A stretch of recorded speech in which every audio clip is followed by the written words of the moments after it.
I've seen a couple of your videos in the past, and one of them I thought was interesting that you said every cancer can be cured in 2 to 6 weeks. Can you talk a little bit more about that, and what are some of the ways that that's possible?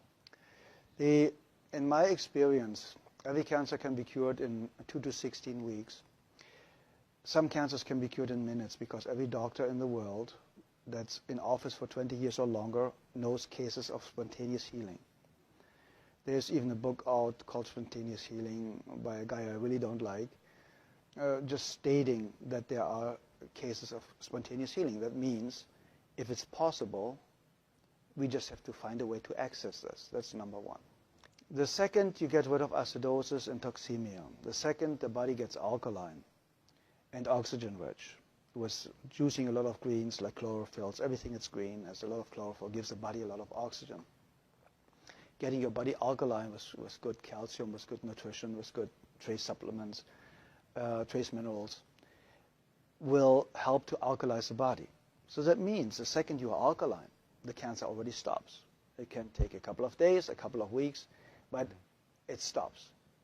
You get the body to a healing pH level, which the pH scale goes from 0 to 14, so 7 is neutral, and you need to be slightly alkaline. 7.36 is ideal. But in the healing phase, you should go up to 7.5. It's a little bit over-alkalizing the system. A great friend of mine, Dr.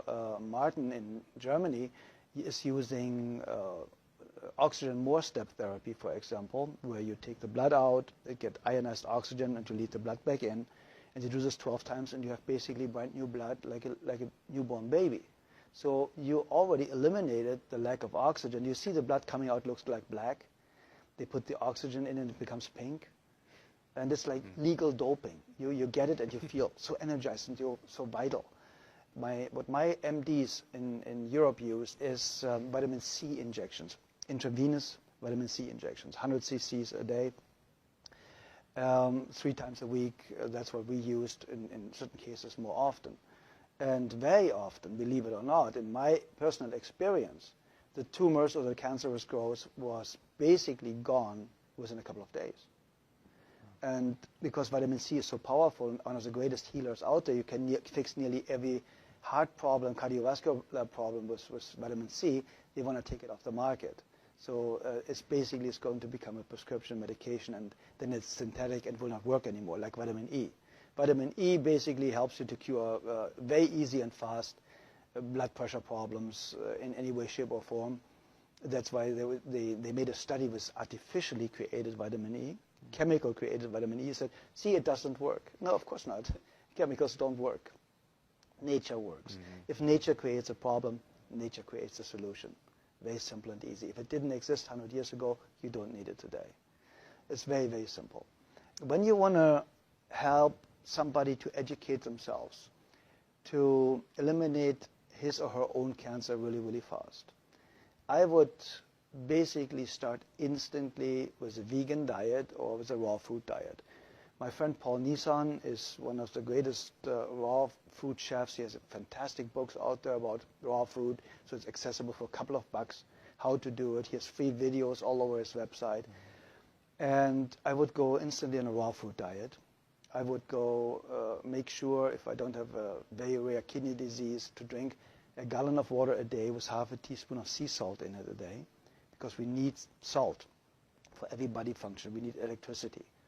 And this electricity can only be produced with enough salt, basically. So if you have a lack of salt, you have a blood pressure problem. See, and we're not supposed to have salt, though, too, especially if we have high blood pressure. That's what we're told. Okay, it's the opposite. The problem is they are talking about table salt. Very often, table salt is 1/3 glass, 1/3 sand, and 1/3 salt. So the glass or the sand is scratching the arteries, and they start to bleed. So now cholesterol goes there to stop it to make you survive, to stop it from bleeding, so that you don't bleed to death internally. So now they say the cholesterol all of a sudden is the cause of the high blood pressure because it narrows the blood ways. And that's completely absurd, because you die of not enough cholesterol. You do not die of too much. There are people with a cholesterol of 600, perfectly healthy, never been sick in their lifetime. So what do you do with a patient in a burn unit? You give them 20 to 25 hard-boiled eggs a day, because they know only cholesterol can rebuild brand new healthy cells really, really fast. Nearly 87% of a cell is built from cholesterol.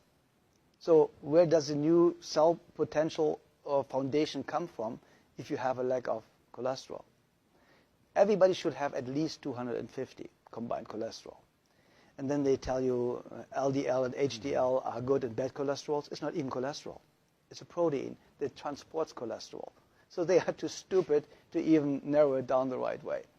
So if you look at the facts and if you look what they know and what they don't know, you know that Dr. Gary Null stated it, and a lot of other people.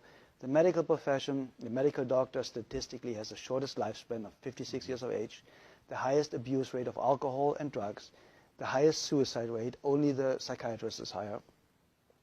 And so you go to somebody that has the lowest lifespan, highest suicide rate, highest drug abuse rate, to ask them how to have a healthy, happy, long life. Yeah.